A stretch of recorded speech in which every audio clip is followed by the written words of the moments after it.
What is going on, everybody? Welcome to Sports Talk with Broads, and these NHL Stanley Cup playoffs have been awesome. They've been physical. They've been great. It's been hard-working battles between all these squads. So let's kick this off with what has happened in the last 2 days of the Stanley Cup playoffs. Before we begin, hit that thumbs up button, subscribe, comment down below. Let's hear your thoughts and opinions. So, looking at Sunday's game, obviously I did a recap on this one. The Flyers lose to the Penguins 8-5, and the Pittsburgh Penguins move on to the second round. So this team is looking for a three-peat. They beat the Flyers in 6 games, and, I thought they controlled the series, but the Flyers gave them some pushes here and there. But overall, Sidney Crosby doing what he does. Gensel playing absolutely amazing in that last game to score 4 straight goals and beat the Flyers. That's pretty remarkable as well. So the Penguins are moving on to the second round.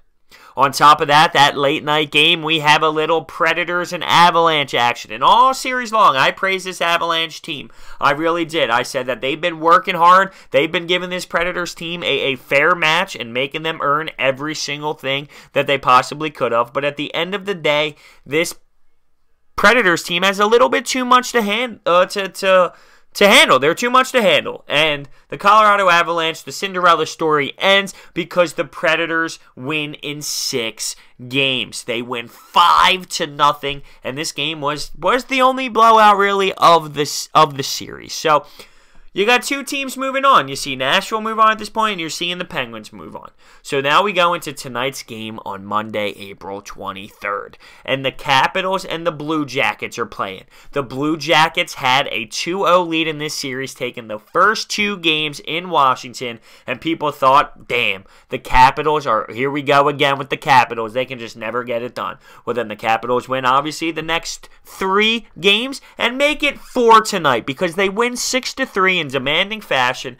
And after the second period, the score was 3-1 Capitals. And then the third period was a lot of scoring, but you see the Capitals score 3 goals, and the Blue Jackets only were able to score 2 in that. And they were just looked like outmatched at this point. The Capitals found their rhythm. They're playing like haven't seen them play before. I'm impressed. I haven't seen this team play this well in playoffs in a lot of years. There's a kid in my class, die-hard Capitals fan. Before the playoffs started, he was so upset. He was so miserable. He was thinking, man, this sucks. We're never going to win anything. And I'm saying, trust me, from an Eagles fan, it's going to happen the year you really just have no clue. It's not going to look like you're going to win it, and somehow it's just going to pop open and happen. And hey, they win the series, and they move on in Game 6. So now they match up with the Penguins in the next round. I'm going to do a future video on the second round matchups, but they will see each other, and that's going to be a hell of a series. Let's move on to Game 6 in Toronto.